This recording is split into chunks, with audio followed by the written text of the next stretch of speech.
Assalamualaikum warahmatullahi wabarakatuh. Salam sehat, salam semangat. Halo anak-anak peserta MPLS kelas 7 tahun 2021. Selamat datang kembali di kegiatan MPLS 2021. Nah, di hari kedua ini kalian akan dikenalkan tentang beberapa materi. Yang pertama yaitu materi tentang latihan baris berbaris dan tata upacara. Kemudian yang kedua adiwiyata, dan yang ketiga tentang organisasi sekolah. Nah, pastikan untuk menyimak dan mengikuti setiap materi. Langsung saja materi yang pertama yaitu tentang latihan baris berbaris dan tata upacara yang akan disampaikan oleh Bapak Suwardi, Sarjana Pendidikan. Mari kita simak videonya.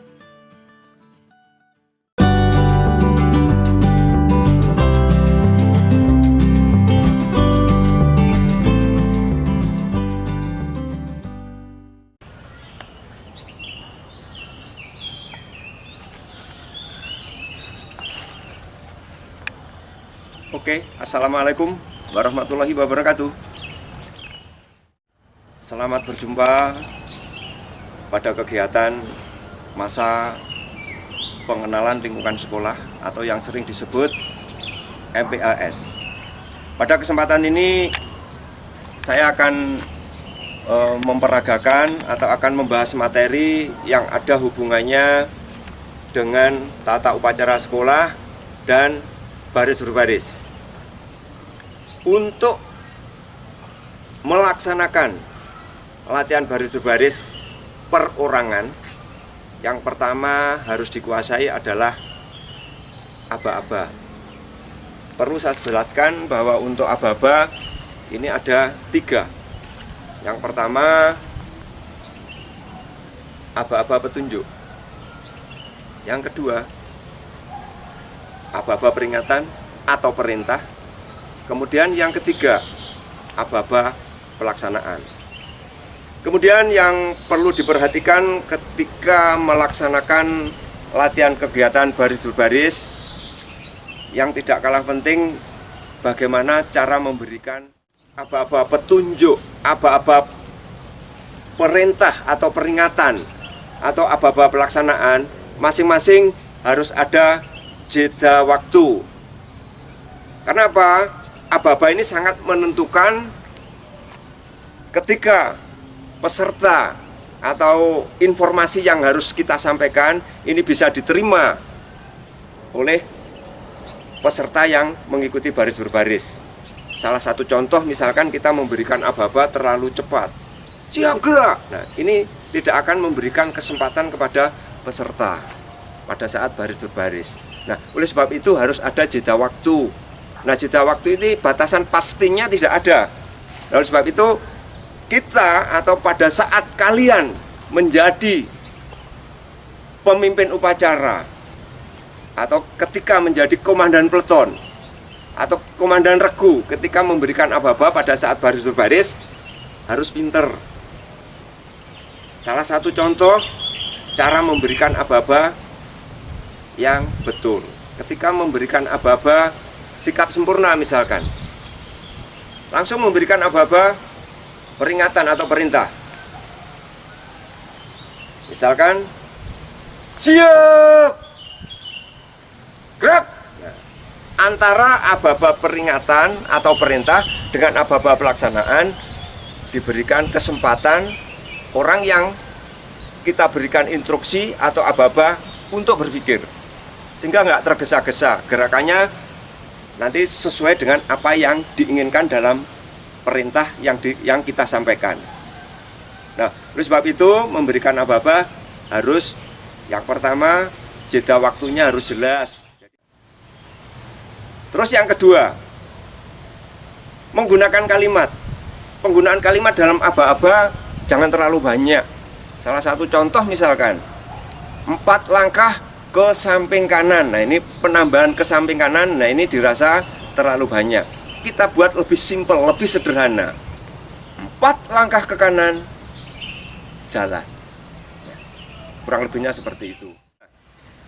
Baik anak-anak, untuk kesempatan pada pagi hari ini nanti yang akan kita bahas, yang ada kaitannya dengan peraturan baris-baris, nanti langsung kita hubungkan dengan tata upacara sekolah. Nanti yang pertama atau yang akan kita bahas, gerakan tanpa meninggalkan tempat. Nah, gerakan tanpa meninggalkan tempat itu ada beberapa yang harus kita pahami, karena gerakan tersebut paling sering digunakan ketika kita melaksanakan kegiatan upacara di sekolah. Yang pertama, sikap istirahat di tempat. Nah, apalagi kira-kira sikap siap atau disebut juga sikap sempurna. Kemudian yang ketiga, sikap untuk mengambil jarak antar teman. Karena di sini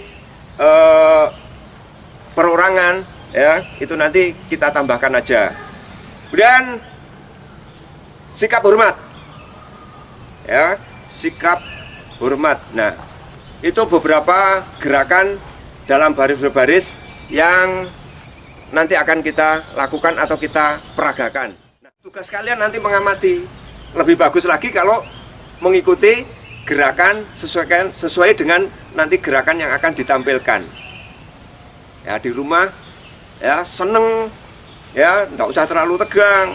Terus yang paling penting, tetap menjaga protokol kesehatan.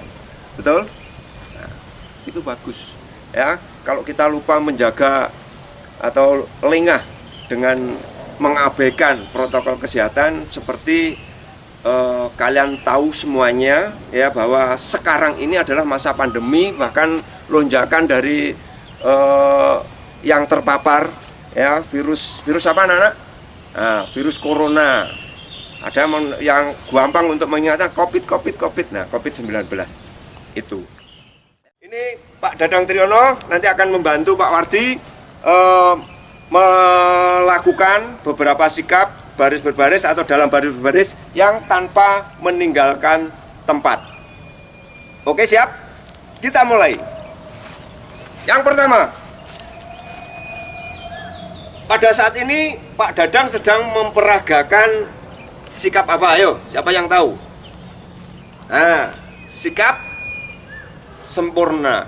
Atau mungkin sampean semua menyebut ini sikap siap, Pak. Boleh. Ya, jadi intinya ini adalah sikap sempurna. Nah, yang harus diperhatikan ketika mengambil sikap sempurna, ini saya mulai dari bawah. Ini sepatunya baru, enggak usah bingung sampean ya. Nah, ini sepatunya baru dapat dari masjid. Ujung kaki, ya. Nah, ujung kakinya ini tidak dirapatkan, tapi dibuka. Kurang lebih sekitar 45 derajat. Berapa? 45 derajat. Oke. Terus kemudian setelah ujung kaki, nah ini yang tidak kalah penting, tumit. Kalau orang Jawa mengatakan tungkak. Kalau orang Madura, kak tungkak ini namanya. Ya, nah ini tumit. Ya, tumitnya harus dirapatkan. Ya, jadi ini sudah bagus sekali. Ya, terus kemudian naik. Nah, naik yang pada bagian tangan. Nah, ini sikunya lurus. Sikunya lurus, kemudian kuncinya di sini, ya, ibu jari atau kuku ibu jari tampak kalau dilihat dari posisinya sampean semua, ya. Nah ini, tapi kalau misalkan, mohon maaf, nah ini saya putar begini, nah, kuku ibu jarinya tidak tampak, ya. Nah, dikembalikan lagi ke sikap yang betul, ya. Jadi ini sikap yang betul, kuku ibu jari tampak kalau dilihat dari posisi depan. Kemudian bau sekarang. Untuk posisi bau, ya, ini diturunkan biasa.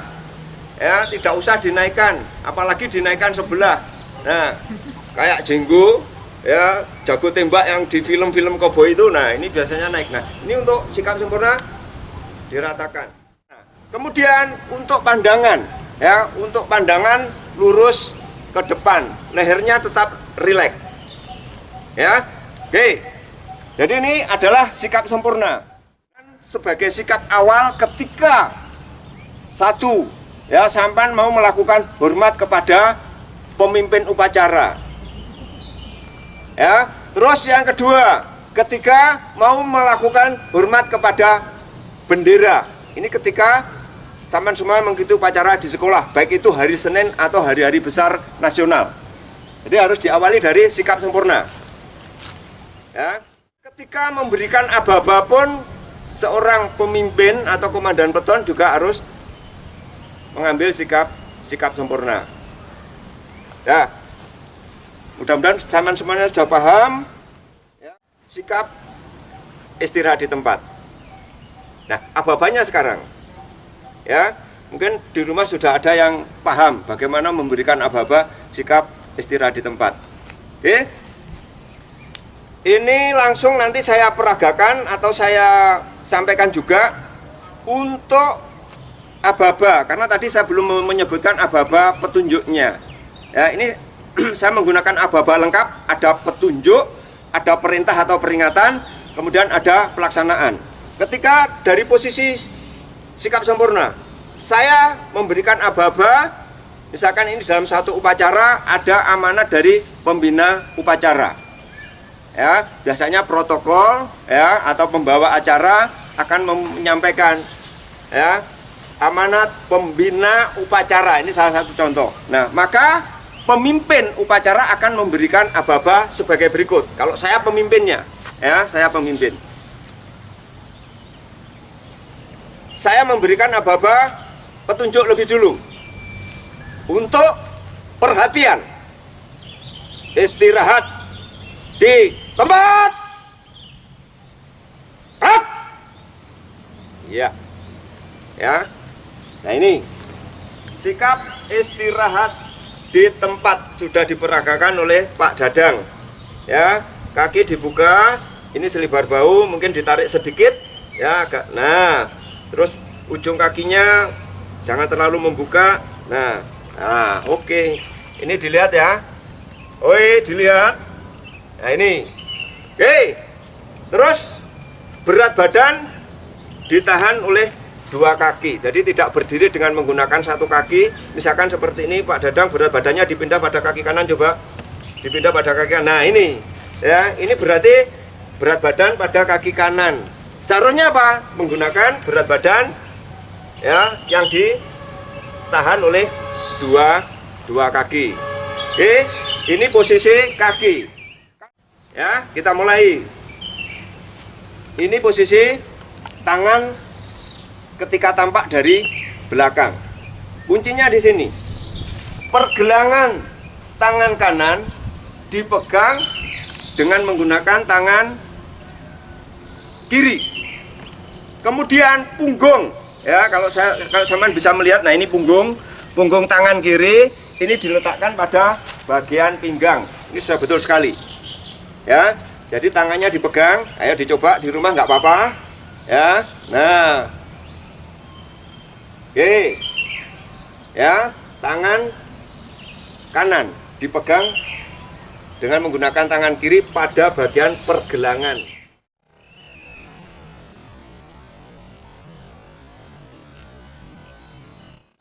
Nah, tadi saya sebutkan untuk aba-aba ada 3.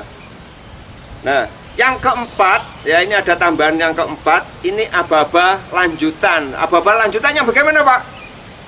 Ya, untuk aba-aba lanjutan dari posisi sikap istirahat, ya, karena harus dikembalikan ke sikap semula, maka aba-aba lanjutannya, ya, bukan tegak gerak. Nah, itu biasanya terjadi banyak kesalahan ketika dari posisi sikap istirahat tegak gerak. Nah, itu keliru. Harusnya bagaimana? Oke, harus memberikan aba-aba siap gerak. Nah, kita coba, ya, Pak Wardi yang jadi pemimpinnya, Pak Dadang peserta. Saya memberikan aba-aba. Ingat, memberikan aba-aba posisinya harus sikap sempurna. Aba-aba. Siap.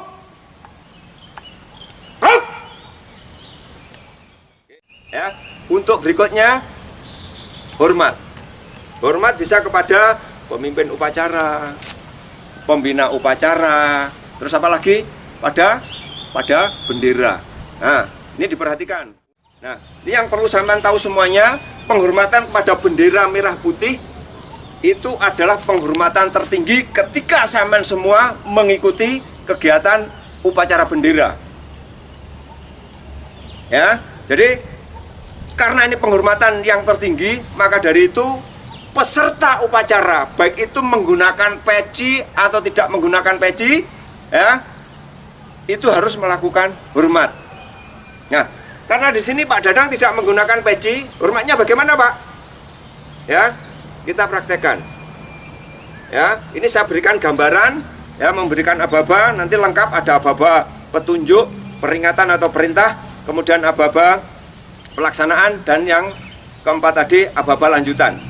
Dalam satu perintah, ya, protokol memberikan aba-aba, ya, atau menyampaikan acara biasanya diiringi lagu kebangsaan Indonesia Raya. Nah, ini saya memberikan aba-aba, Pak Dadang peserta, Pak Dadang bisa konsentrasi dan mengikuti untuk perintahnya. Kepada bendera merah putih, hormat. Hak. Langsung kita bahas untuk cara atau sikap ketika melaksanakan hormat. Dari kaki tidak ada perubahan karena berawal dari sikap sempurna. Tangan kiri tetap lurus. Ya. Oke, untuk pandangan tidak harus tertuju ndangak-ndangak ke bendera. Jadi cukup lurus saja ke depan. Ini sudah bagus sekali. Kuncinya yang harus diingat, telapak tangan tidak tampak kalau sampan lihat dari posisinya sampan di depan. Jadi telapak tangan, nah, posisinya kalau ini masih tampak berarti harus diputer. Iya. Oke. Nah, ini ya, jari telunjuk persis mengenai pelipis mata kanan. Ini kalau tidak menggunakan peci. Kalau menggunakan peci bagaimana? Berarti pada bagian ujung. Kalau di sini ada peci, nah di ujung pecinya di sini. Ya. Nah, ini ya, pakai peci. Kalau tidak pakai peci, berarti ditarik lagi. Bisa dipahami? Oke. Terus aba-aba kelanjutan. Nah, seperti tadi sudah dibahas. Bukan memberikan aba-aba siap gerak. Tidak. Ya, tapi aba-abanya adalah sebagai berikut. Tegak. Hak. Bisa dipahami ya? Untuk berikutnya berarti yang keempat. Yang keberapa? Yang keempat. Untuk yang keempat adalah hadap kanan atau hadap kiri. Nah, yang perlu dipahami di sini ketika hadap kanan atau hadap kiri itu berputarnya 90 derajat. Hadap kanan atau hadap kiri berputarnya berapa? 90 derajat. Ini posisi Pak Dadang. Nah, kemudian untuk hadap kanan, hadap kiri juga diawali dengan sikap sempurna. Langsung kita peragakan hadap kiri. Hap. Oke. Ya. Ini langsung gerakannya. Sekarang tahapannya biar sampean tadi semuanya tahu. Sekarang coba diperhatikan. Ya. Posisi kaki Pak Dadang sehingga sampean nanti paham, oh, kalau hadap kanan atau hadap kiri yang harus melangkah lebih dulu kaki mana. Ya. Oke, diperhatikan. Hadap kanan. Kap. Paham? Nah, kalau hadap kanan berarti yang melangkah lebih dulu adalah kaki kiri. Ya, baru diputar ya dengan poros bagian tumit tadi bagus sekali ya. Baru kemudian ditutup ya kaki berikutnya. Nah, dulure hadap kanan hadap kiri ada serong kanan dan serong kiri. Bedanya sekarang Kalau hadap kanan tadi atau hadap kiri 90 derajat. Atau untuk acuan, ya, untuk acuan sampean berdiri tegap seperti Pak Dadang. Kalau misalkan ada aba-aba hadap kanan, ya, acuannya apa? Arah aja nanti ke tangan kanan. Kalau misalkan tangan kanan sampean rentangkan begini, nah seperti lencang kanan begini, ya. Nah, oh berarti menghadapnya ke sana. Ya, kalau misalkan hadap kiri, tangan kirinya diangkat. Nah, berarti nanti sampean menghadapnya ke sana. Ya, kalau sampean bingung dengan oh berapa derajat, wah, ya bisa menggunakan acuan ini. Ya, kita coba sekali lagi. Diperhatikan, mulai dari kaki, posisi badan, ya, tinggi badan, ya, oke. Itu setengah dari hadap kanan atau hadap kiri. Kalau dihitung derajatnya berarti berapa? 90 dibagi 2. Berapa? Berapa? 4? 5. Ya. Kita praktekkan. Hadap serong kanan. Gerak. Ya. Tetap diperhatikan ya. Saya kembalikan lagi. Hadap serong kiri. Gerak. Ya. Ya. Ini hadap serong kanan atau hadap serong kiri. Yang terakhir balik kanan. Apa? Balik kanan. Kurang keras. Balik kanan. Ibu krungu kuning omah. Ya. Oke.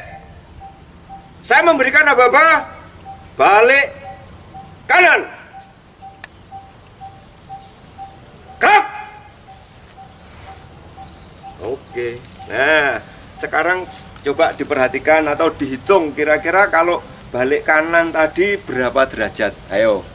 Berapa derajat? Balik kanan berputarnya berarti 180 derajat. Bagus. Diperhatikan sekali lagi. Mulai dari posisi kaki. Ya. Posisi bahu sampai kepala. Balik kanan. Gerak.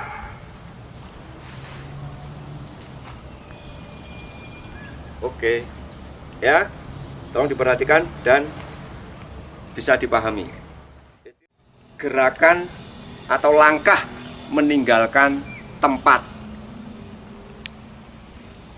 Yang pertama, untuk gerakan meninggalkan tempat ke depan, ke belakang, ke samping kiri atau ke samping kanan, maksimal 4 langkah. Lebih dari itu maju jalan. Ya, kita peragakan. Jangan lupa harus diawali dengan sikap sempurna. Kasih aba-aba dulu. 4 langkah ke kiri. Nah, ya sebelum saya memberikan aba-aba kelanjutannya, ayo untuk aba-aba pelaksananya apa? Gerak apa jalan? Ayo gerak apa jalan? Aba-aba pelaksananya adalah jalan. Kita peragakan. Saya ulangi. 2 langkah ke kiri. Jalan.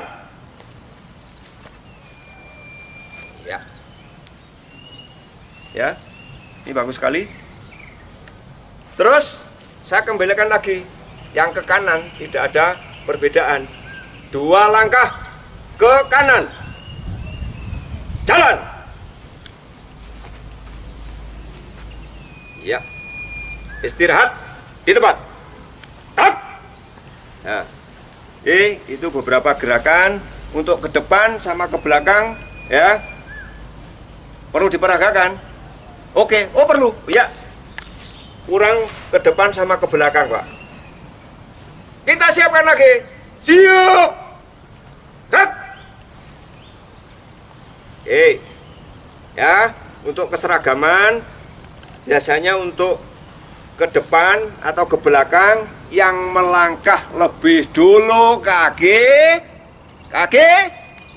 kiri. 2 langkah ke depan. Jalan. Ya. Yang sampan perhatikan apa tadi? Pasti ada yang bertanya, loh Pak, tangannya kok tidak diayun? Nah, itu kembali ke aturan.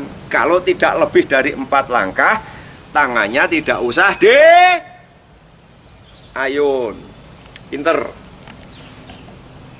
Kalau ke belakang Pak? Ya, ini sekarang ke belakang. 2 langkah ke belakang.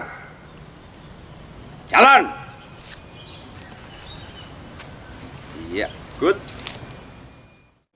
Nah, sekali lagi karena ini masa pandemi, maka untuk kegiatan masa pengenalan lingkungan sekolah seperti ini. Dan yang harus tetap pada diri kalian semua bahwa belajar dimanapun bisa kita lakukan. Ya, apalagi masa pandemi, ya, sampai nanti sementara harus belajar sendiri di rumah, ya, dengan protokol kesehatan. Ya, harapannya sama tetap diberi kesehatan, ya, terus kemudian bisa melaksanakan atau menyelesaikan tugas yang nanti akan diberikan dari sekolah, ya, tugasnya sampai mengerjakan. Ini tolong harus betul-betul diperhatikan, ya. Jadi ini sedikit materi yang berkaitan dengan baris berbaris dan tata upacara sekolah. Nah, untuk itu sebagai tugas dari kalian semua hanya satu aja, ya, hanya satu saja. Nanti untuk informasi balik atau untuk jawaban kalian, ya, itu bisa dilakukan melalui Google Form, ya, nanti ada, ya, nanti sampean perhatikan, ya, tugasnya, ya, ketika satu waktu kelas kalian mendapat giliran untuk melaksanakan upacara hari Senin, ceritakan dengan jujur, ya, tugas apa yang ingin sampean laksanakan. Apa itu pemimpin upacara, pengibar bendera, protokol atau dirijen, ya. Nanti sampean ketik, ya, baru dikirim. Bisa dipahami? Terima kasih. Sekali lagi tetap jaga protokol kesehatan, ya. Tidak lupa sekaligus kenalan, pamit juga. Nama saya Pak Suwardi. Masih ingat siapa tadi? Pak Dadang Triyono. Ya, ini dulu juga pemain sepak bola, ya, sekedar tahu aja. Sekarang pelatih, ya. Masih bagus perutnya. Oke, salam sehat. Terima kasih. Assalamualaikum warahmatullahi wabarakatuh.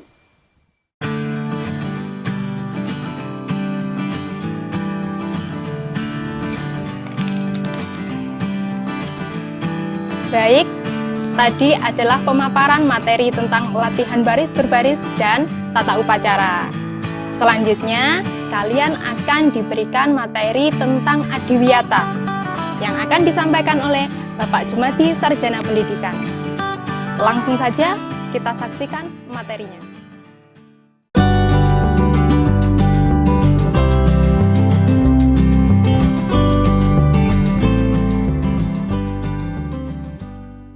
Assalamualaikum warahmatullahi wabarakatuh.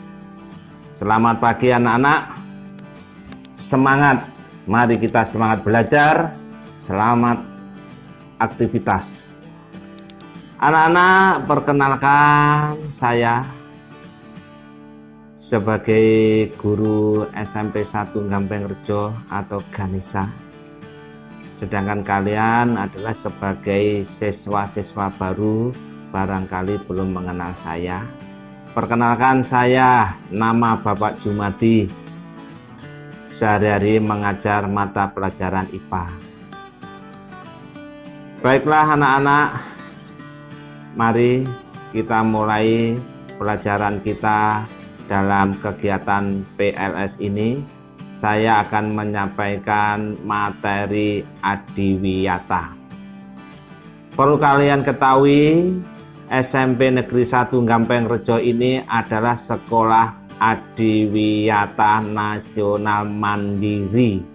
Satu-satunya SMP adiwiyata mandiri yang ada di Kabupaten Kediri. Yang lain masih sekolah adiwiyata nasional, kita sudah adiwiyata nasional mandiri. Kemudian apa itu adiwiyata? Mari kita lihat, kita perhatikan video berikut ini.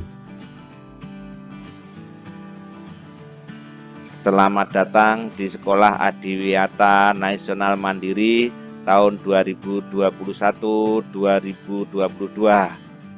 Inilah profil SMP 1 Negeri Gampengrejo sebagai Sekolah Adiwiyata Nasional Mandiri. Apakah adiwiyata itu? Adiwiyata berasal dari dua kata Sanskerta, adi dan wiyata. Adi mempunyai makna besar, agung, baik, indah, ideal, atau sempurna.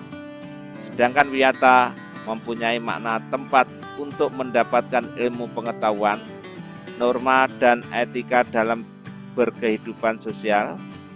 Sehingga bila kedua kata tersebut digabungkan secara keseluruhan, maka adiwiyata mempunyai pengertian atau makna tempat yang baik dan ideal untuk memperoleh segala ilmu pengetahuan dan berbagai norma serta etika yang menjadi dasar menuju terciptanya kesejahteraan hidup dan cita-cita pembangunan berkelanjutan. Tujuan dari adiwiyata antara lain: 1. Mewujudkan masyarakat sekolah yang peduli dan berbudaya lingkungan. Yang kedua, menciptakan sekolah sebagai tempat penyadaran bagi warga sekolah, termasuk orang tua atau wali murid, dan warga atau masyarakat demi terciptanya pelestarian lingkungan hidup. Yang ketiga, warga sekolah turut bertanggung jawab mengupayakan penyelamatan lingkungan hidup. Implementasi peran siswa dalam adiwiyata ini dituangkan dalam kelompok kerja atau yang dikenal dengan Pokja-Pokja. Sejarah singkat Sekolah Adiwiyata SMP 1 Gampengrejo, yaitu sebagai Sekolah Adiwiyata tingkat Kabupaten Kediri tahun 2012. Sekolah Adiwiyata tingkat Provinsi Jawa Timur tahun 2012 dan Sekolah Adiwiyata tingkat nasional juga tahun 2012. Sedangkan Sekolah Adiwiyata tingkat mandiri pada tahun 2013. Visi SMP 1 Gampengrejo sebagai Sekolah Adiwiyata Nasional Mandiri yaitu Ganesha Mantap Berdaya Saing. Gampengrejo 1, beriman, bertakwa, berprestasi, berkarya, berbudaya, berkarakter bangsa, dan peduli lingkungan. Juga perlu kamu ketahui, pengurus dan koordinator Pokja Sekolah Adiwiyata Mandiri seperti yang tertera pada layar, yaitu penanggung jawab Bapak Kepala Sekolah Sabto Dedi Kuncoro SPD, Ketua Bapak Jumati SPD, Wakil Ketua Ibu Sintowati SPD, Sekretaris Ibu Titik Sumarmi SPD, Bendara Ibu Ismiati SPD. Sedangkan Pokja-Pokja antara lain Pokja Kebersihan Lingkungan yaitu Bapak Agung Purwoko Edi SPD. Yang lain bisa kamu lihat di layar. Perlu kamu ketahui juga pencapaian adiwiyata di SMP 1 Gampengrejo Kediri. Sebagai bukti untuk kamu ketahui yaitu berupa foto-foto penerimaan hadiah, piagam dan piala. Yang ini adalah foto bersama setelah penyerahan piala penghargaan Sekolah Adiwiyata tingkat Provinsi Jawa Timur oleh Gubernur Jawa Timur di Pantai Lumbang, Kabupaten Sumeneb, Madura, Jawa Timur. Yang ini penyerahan piagam penghargaan Sekolah Adiwiyata Nasional tahun 2012 yang diserahkan oleh Bapak Menteri Negara Lingkungan Hidup di Jakarta pada tanggal 5 Juni 2012. Ini adalah penyerahan piala Adiwiyata Mandiri yang merupakan kebanggaan SMP 1 Gampengrejo pada tahun 2013, yaitu yang diserahkan juga oleh Bapak Menteri Negara Lingkungan Hidup Republik Indonesia. Selanjutnya, sosialisasi program sekolah adiwiyata mandiri kepada Bapak Ibu pembina Pokja. Ini kemudian kamu bisa melihat berikutnya adalah dokumentasi kegiatan Pokja-Pokja. Ini adalah kantin sehat, kemudian kamar mandi, Pokja kamar mandi, kemudian Pokja kebersihan lingkungan. Ini sedang membersihkan saluran got di depan sekolahan kita. Ini adalah Pokja kerohanian, kegiatan baca Al-Quran setelah melaksanakan sholat duha. Ini adalah Pokja Toga, siswa-siswi sedang melakukan perawatan tanaman obat keluarga di kebun toga. Ini adalah Pokja Taman, siswa dengan bersama-sama ikut serta dalam perawatan taman kelas masing-masing sehingga kelihatan asri, bersih, rindang, dan nyaman. Ini Pokja Polisi Lingkungan, ini sedang membantu memantau ketertiban siswa. Ini Pokja Greenhouse, ini para siswa sedang melakukan perawatan tanaman di greenhouse. Ini adalah Pokja Composting, pengolahan sampah menjadi pupuk atau kompos yang kita manfaatkan untuk tanaman-tanaman yang ada di sekolahan kita. Ini Pokja Daur Ulang Plastik. Ini hasil karya siswa dalam pengolahan pemanfaatan limbah plastik untuk tas, untuk vas bunga, dan sebagainya. Ini Pokja Daur Ulang Kertas. Ini hasil karyanya, bisa coba ini sebagai kotak tabungan atau celengan. Kemudian ini benda 3 dimensi. Ini adalah Pokja Mading, majalah dinding. Siswa sedang mempersiapkan mading untuk lomba mading kelas. Kemudian ini Pokja Posterisasi. Ini Pokja Posterisasi sedang melakukan lomba lukis. Dan selanjutnya perlu kamu ketahui logo kita, kalau kita perbesar seperti ini. Ini OPTD SMP 1 Gampeng Rejo, bersih diri, bersih hati, bersih lingkungan. Ini logo yang berikutnya bisa bersih, hijau, sehat, aman. Selanjutnya tugas untuk kalian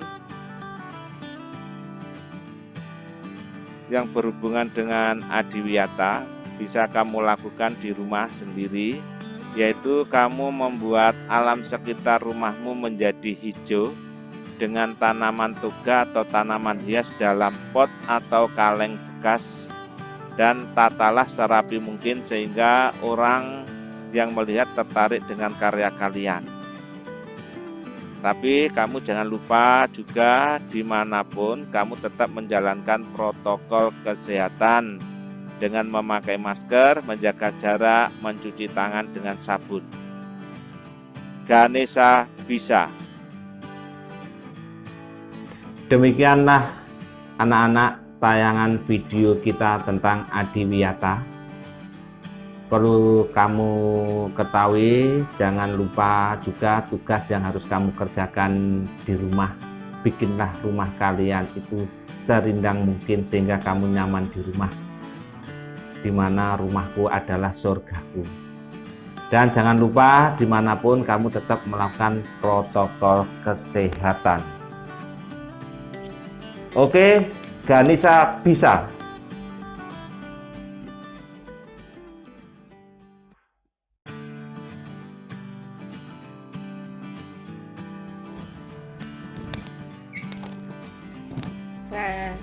Terima kasih Pak Jumadi atas materi yang sangat bermanfaat. Anak-anak, selanjutnya kita memasuki materi yang ketiga, yaitu tentang organisasi sekolah, yang akan disampaikan oleh Ibu Denok Wijayanti, Sarjana Pendidikan. Go, langsung saja kita simak videonya.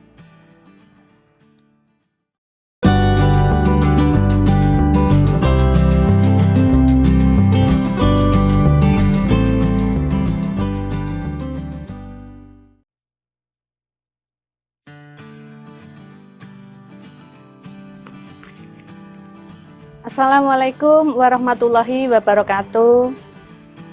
Apa kabar anak-anak? Tetap semangat ya. Pada kesempatan ini, kesempatan yang sangat baik sekali. Selamat kepada anak-anak yang sudah bisa masuk di SMP Negeri 1 Gampeng-Rejo. Hari ini kita mengikuti MPLS hari yang kedua. Dan perkenalkan dulu, saya Bu Denok Wijayanti akan menyampaikan materi tentang struktur organisasi sekolah yang ada di SMP Negeri 1 Gampeng-Rejo. Ada berapa dan bagaimana itu? Silahkan diikuti terus kegiatan ini nanti sampai selesai. Dan jangan lupa tetap menjaga protokol kesehatan. Terima kasih.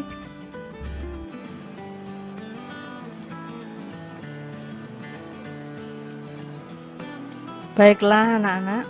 Sekarang kita lanjutkan tentang materi kita, struktur organisasi sekolah di SMP Negeri 1 Gampeng-Rejo. Kita tahu dulu ya anak-anak ya, kalau di SD mungkin tidak ada istilahnya organisasi itu, ada tapi belum sebanyak yang di SMP. Nah, di SMP ini ada beberapa organisasi. Lah terus organisasi itu sebetulnya apa ya? Organisasi itu merupakan wadah anak-anak. Jadi wadah atau tempat berkumpulnya orang-orang dengan secara sistematis, terpimpin, terkendali, terencana, rasional dalam memanfaatkan sumber daya baik dengan metode, material, lingkungan, dan uang serta sarana prasarana yang ada secara efektif dan efisien untuk bisa mencapai tujuan dari organisasi tersebut. Nah, organisasi yang ada di SMP Negeri 1 Gampeng-Rejo itu ada banyak anak-anak ya. Yang pertama itu yang paling besar, yaitu organisasi sekolah. Yang kedua, organisasi tata usaha. Tata usaha itu kantor ya. Kalau SD mungkin dulu tidak ada kantor, tapi SMP karena warganya banyak itu ada kantornya, khusus yang ngurusi tentang administrasi. Kemudian ada organisasi intra sekolah atau disingkat OSIS. Nah, ini anak-anak mungkin sudah sering mendengar dari kakak-kakaknya, OSIS apa sih OSIS itu? Nah, itu mulai di SMP sudah ada organisasi yang dalamnya itu anggotanya adalah para siswa, yaitu organisasi intra sekolah atau disingkat OSIS. Ada juga ini kegiatan wajib kita bagi anak sekolah, yaitu kegiatan di kepramukaan, ada organisasi pramuka. Kemudian kita punya juga organisasi perpustakaan. Mungkin di SMP perpustakaannya lebih besar dari SD, sehingga perlu ada pengurus-pengurus yang ada di dalamnya supaya kegiatan itu bisa berjalan dengan baik. Kemudian ada organisasi Adiwiyata. Adiwiyata itu apa? Nanti akan dijelaskan oleh salah satu dari Bapak guru kita yang menjadi koordinator dari sekolah Adiwiyata. Sekolah Adiwiyata itu sekolah yang peduli dengan lingkungan. Dan SMP Negeri 1 Gampeng-Rejo menjadi sekolah Adiwiyata itu sejak tahun 2013 anak-anak, dan satu-satunya sekolah di Kabupaten Kediri ya yang menjadi sekolah Adiwiyata sejak tahun 2013. Setelah itu menyusul sekolah-sekolah lain, dan sampai sekarang itu baru ada 3 sekolah Adiwiyata mandiri yang ada di Kabupaten Kediri. Salah satunya yang paling tua adalah sekolah kita anak-anak.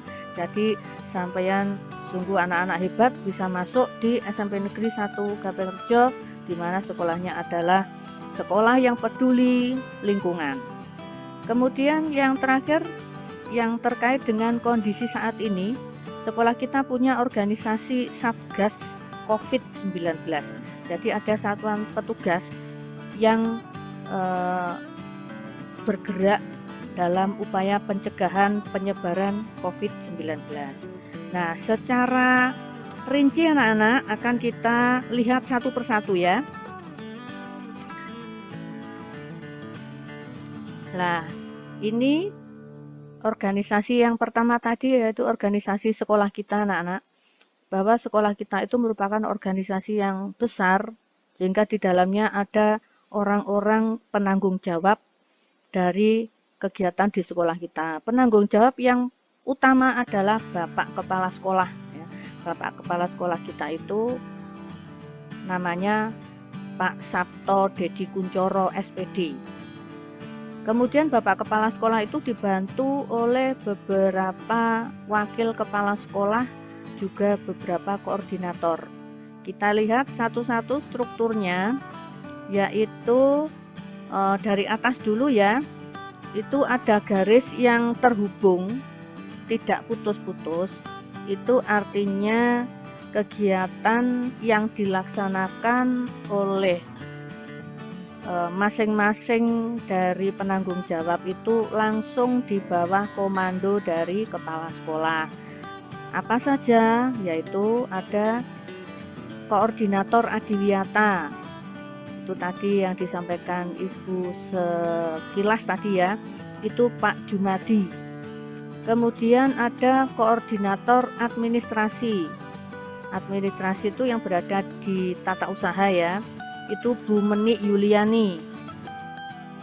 Kemudian ada 3 wakil kepala sekolah. Ya, jadi dipilah-pilah sendiri sesuai dengan tugas dan tanggung jawabnya masing-masing. Itu ada wakil kepala sekolah bidang akademik. Ini penanggung jawabnya Bu Denok sendiri. Kemudian di bawah wakil kepala sekolah bidang akademik itu ada yang membantu, yaitu staf kurikulum. Staf kurikulumnya itu Bu Riana Sari. Bu Riana Sari selain menjadi staf kurikulum, beliau juga menjadi guru bimbingan konseling anak-anak ya. Jadi kelas 7 nanti ada guru bimbingan konseling. Guru bimbingan konseling itu guru yang memfasilitasi anak-anak apabila punya masalah-masalah dalam menuju cita-citanya untuk menjadi anak yang cerdas, untuk menjadi anak yang baik. Juga kalau ingin melanjutkan sekolah itu perlu berkonsultasi dengan siapa. Nah, di sekolah itu ada yang namanya guru bimbingan konseling. Ini waktu di SD tidak ada ya. Itu jadi sekali lagi Bu Riana itu adalah guru bimbingan konseling anak-anak sekaligus menjadi staf kurikulum. Berikutnya ada wakil kepala sekolah bidang kesiswaan. Ini penanggung jawabnya adalah Pak Agung Purwoko Edi. Nah, di sini anak-anak semua kegiatan yang terkait dengan siswa itu nanti penanggung jawabnya adalah Pak Agung. Pak Agung dibantu oleh salah satu dari teman guru yaitu Bapak Agus Hari Prasojo. Ini nanti yang akan menjadi pembina OSIS. Jadi nanti kegiatan anak-anak yang tergabung dalam organisasi OSIS itu di bawah binaan dari Pak Agus Hari Prasojo. Selain itu ada budaya sekolah. Jadi banyak sekali kegiatan-kegiatan yang dilakukan untuk budaya sekolah. Itu nanti di bawah bimbingan Bu Setianingsih Supraptiwi. Berikutnya wakil kepala sekolah bidang sarana prasarana. Itu penanggung jawabnya adalah Bapak Dr. Andes Mujianto. Dibantu oleh stafnya yaitu Pak Soni Murdiatmoko. Pak Soni Murdiatmoko ini selain menjadi staf sarana prasarana juga menjadi staf di kantor TU. Nah, kemudian berikutnya yang menjadi atau berada dalam komando langsung dari kepala sekolah itu adalah Bapak, Ibu guru, dan karyawan. Nah, berikutnya anak-anak ini masih ada 2, bisa dilihat itu yang dengan kepala sekolah garisnya putus-putus. Ya, garisnya putus-putus. Yang di paling atas itu adalah ketua komite sekolah. Jadi komite itu adalah kumpulan dari para wali murid, jadi ayah bunda anak-anak itu tergabung dalam organisasi komite sekolah itu. Ketuanya adalah Bapak Dr. Andes Abdul Kholik MPDI. Nah, biasanya di bawah komite sekolah itu sekarang di SMP Negeri 1 Gampeng Rejo yang banyak difungsikan itu adalah paguyuban ya. Jadi paguyuban itu ayah bunda anak-anak itu berada dalam satu kelompok paguyuban kelas. Di situ merupakan tempat untuk berkomunikasi antara sekolah, kemudian ayah bunda anak-anak, dan juga antara ayah bunda anak-anak dengan ayah bunda dari teman-teman anak-anak ya. Di situ komunikasinya supaya berjalan dengan baik untuk mendampingi anak-anak dalam bersekolah dan mencapai mimpinya masing-masing. Ada satu lagi yang ada garisnya putus-putus, itu adalah staf Humas Bidang Hubungan Masyarakat ya. Itu penanggung jawabnya adalah Pak Marlan, SPD MH. Itu tadi untuk organisasi sekolah anak-anak ya. Berikutnya ada struktur organisasi tata usaha. Ini di kantor ya. Yang di kantor itu tentunya yang menjadi penanggung jawab utamanya tetap kepala sekolah, yaitu Bapak Sabto Dedi Kuncoro, SPD. Kemudian di dalam organisasi tata usaha atau di kantor itu ada beberapa bidang yang harus dipasang ya, dipasang untuk supaya kegiatan bisa berjalan dengan baik. Yaitu ada pengadministrasi pendidikan dan tenaga kependidikan. Ini penanggung jawabnya adalah Bu Riana Susanto. Kemudian ada lagi nih pengelola bantuan pendidikan. Ini pengelola BOS ya. Itu Bu Menik Yuliani. Kemudian pengelola laboratorium itu ada Pak Arif Supriyadi. Berikutnya adalah pengelola peserta didik. Jadi ini administrasinya ya. Administrasinya itu ada Bu Warti. Kemudian pengadministrasi perpustakaan ada Bu Iva Firanika dan Bu Ani Supatmi serta Pak Dodi Nur Cahyo. Kemudian pengadministrasi umum ada Bu Nur Aini. Jadi kalau misalnya nanti anak-anak mau legalisir atau mau mengurus tentang bantuan beasiswa dari pemerintah KIP, itu datangnya ke kantor ini ya, ke tata usaha. Kalau mau legalisir datangnya ke Bu Nur Aini. Kalau mau ngurus tentang beasiswa KIP itu datanya ke Bu Dewi Riana Susanto. Selain itu juga sekolah membutuhkan bantuan dari para petugas kebersihan, kemudian satpam dan penjaga malam. Petugas kebersihan ini Pak Joko Sumarno, Pak Sumadi, Imam Sopi'i, dan Pak Istiar. Ini yang bertanggung jawab tentang kebersihan lingkungan sekolah. Kemudian yang bertanggung jawab tentang keamanan sekolah juga dengan ketertiban anak-anak di luar kelas itu ada Pak Daud Aprianto dan Pak Rahmat Cahyo. Pak Rahmat Cahyo itu selain menjadi satpam juga dipercaya oleh sekolah untuk menjadi pengelola di laboratorium TIK anak-anak ya, karena Pak Cahyo ini insya Allah masih muda dan mahir di bidang TIK. Kemudian untuk penjaga malam ada Pak Pitoyo. Itu tadi untuk organisasi tata usaha. Berikutnya anak-anak, organisasi perpustakaan ya. Di perpustakaan itu perlu ada organisasi karena supaya kegiatannya bisa berjalan dengan baik. Tentu yang paling atas penanggung jawabnya tetap kepala sekolah. Kepala sekolahnya masih sudah hafal ya, Pak Sabto Dedi Kunchoro. Kemudian koordinatornya atau kepala ya, kepala perpustakaan itu Bu Sri Wiyanti. Bu Sri Wiyanti selain menjadi kepala laboratorium, kepala perpustakaan juga mengajar prakarya.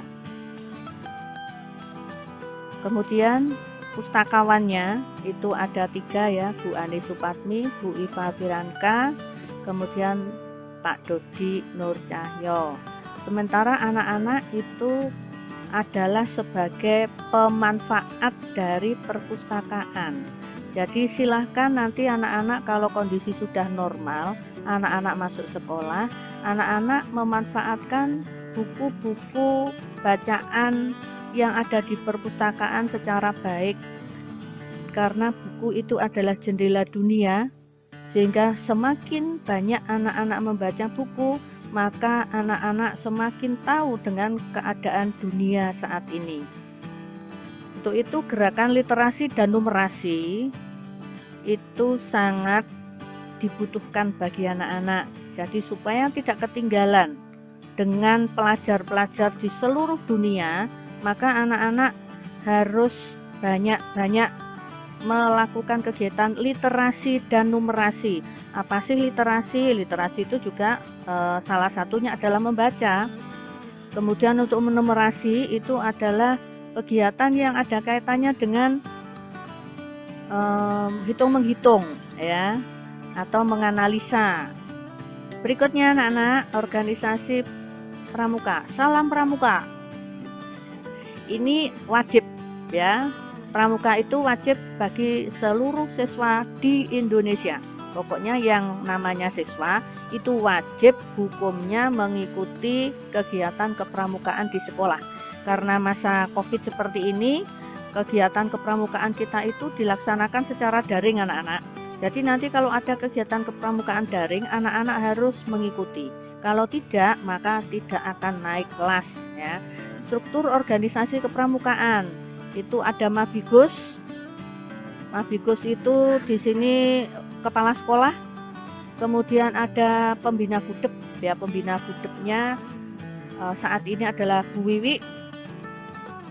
Kemudian dibantu oleh beberapa pembina yaitu pasukan penggalang.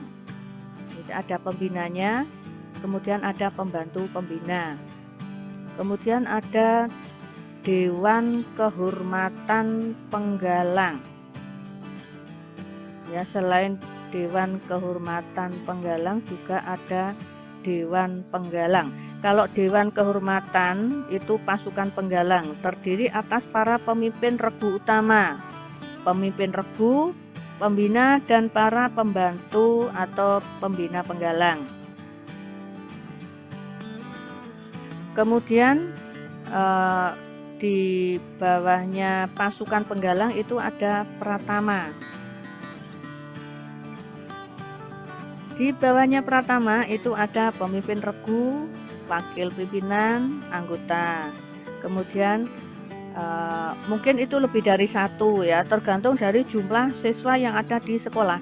Kalau jumlah siswanya ratusan seperti kita, tentunya pinrunya banyak sekali ya. Itu tadi untuk struktur organisasi kepramukaan. Berikutnya struktur organisasi siswa. Nah ini setiap siswa otomatis masuk dalam organisasi intra sekolah atau OSIS ya. Jadi organisasi intra sekolah atau OSIS. Ya itu pembinanya tadi Pak Agus ya. Nah, untuk OSIS itu nanti akan dibentuk ketua. Ketuanya itu dari siapa? Dari anak-anak sendiri. Kemudian sekretarisnya siapa? Sekretarisnya ya anak-anak sendiri. Bendaharanya juga anak-anak sendiri. Ya, di situ ada ketuanya, ada wakil. Ini yang inti ya. Jadi ada ketua, ada wakil ketua, sekretaris 1, sekretaris 2, bendahara 1, bendahara 2. Ini semuanya diduduki oleh siswa. Ya, karena ini organisasinya milik siswa. Kemudian di dalam organisasi tadi ada banyak seksi-seksi. Bisa diperhatikan mulai dari nomor 1. Seksi-seksi ini nanti juga ada penanggung jawabnya. Penanggung jawabnya juga dari siswa sendiri. Nah, ini nanti dari mana mereka kok bisa masuk dalam organisasi jadi pengurusnya ini? Dengan cara pilihan anak-anak. Jadi seperti sampean di desa ada pilkades itu ya. Di sini nanti juga ada pemilihan ketua OSIS, kemudian wakil ketua, sekretaris dan seterusnya. Itu asalnya adalah dari pilihan seluruh siswa di sekolah. Semoga sekolah kita nanti atau corona itu segera berakhir dan kita bisa melaksanakan kegiatan seperti ini secara normal. Jadi bisa dibaca itu seksi-seksi yang ada seksi ketuhanan terhadap Tuhan Yang Maha Esa, seksi kepribadian berbangsa dan bernegara, pendidikan pendahuluan bela negara, kepribadian dan berbudi pekerti luhur, berorganisasi, pendidikan politik dan kepemimpinan. Kemudian seksi keterampilan dan kewirausahaan, ada seksi kesegaran jasmani dan daya kreasi. Ada juga seksi persepsi, apresiasi dan kreasi seni. Ada pula seksi keamanan dan perlindungan. Nah, ini nanti akan semakin mengerti anak-anak kalau sudah berkecimpung di dalamnya. Berikutnya struktur organisasi Adiwiyata. Tadi ya, sekolah yang berbudaya lingkungan, sekolah yang peduli dengan lingkungan. Itu pelindungnya adalah Bapak Kepala Sekolah, ketuanya adalah Pak Jumadi, wakilnya Bu Sintowati, kemudian sekretarisnya Bu Titik Sumarmi, bendaharanya Bu Ismiati, dan di dalamnya itu anak-anak juga masuk ya. Anak-anak ada di mana? Anak-anak ada di Pokja. Pokja itu apa? Kelompok kerja. Jadi di dalamnya ada Pokja.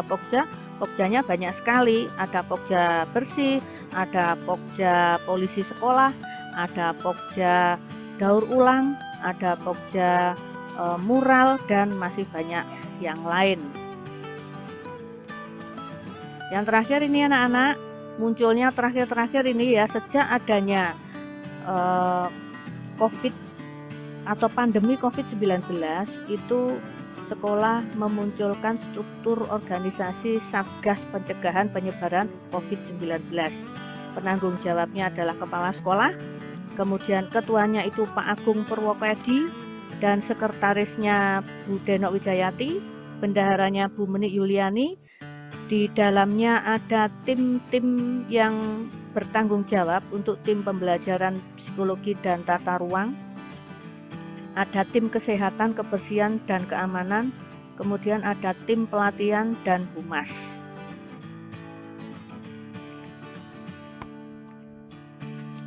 Demikian tadi anak-anak materi tentang struktur organisasi sekolah yang ada di SMP Negeri 1 Gambeng Rejo. Bagaimana? Sudah semakin paham kan? Dan harapan dari Bapak Ibu, anak-anak bisa lebih memahami lagi tentang organisasi sekolah yang ada di sekolah kita tercinta ini. Dan semoga yang disampaikan oleh Ibu ini memberi manfaat kepada anak-anak semua. Dan akhir kata, saya akhiri, wassalamualaikum warahmatullahi wabarakatuh.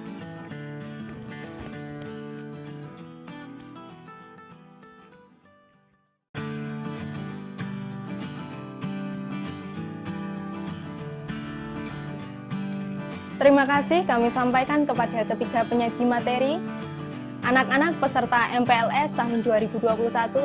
Demikian kegiatan MPLS di hari kedua. Jangan lupa untuk mengerjakan setiap tugas-tugas yang diberikan kepada kalian. Kalian bisa mengerjakan tugasnya lewat link yang ada di kolom deskripsi. Apabila ada sumur di ladang, bolehlah saya menumpang mandi. Kalau ada umurku panjang, bolehlah kita berjumpa lagi. Sampai jumpa besok. Wassalamualaikum warahmatullahi wabarakatuh.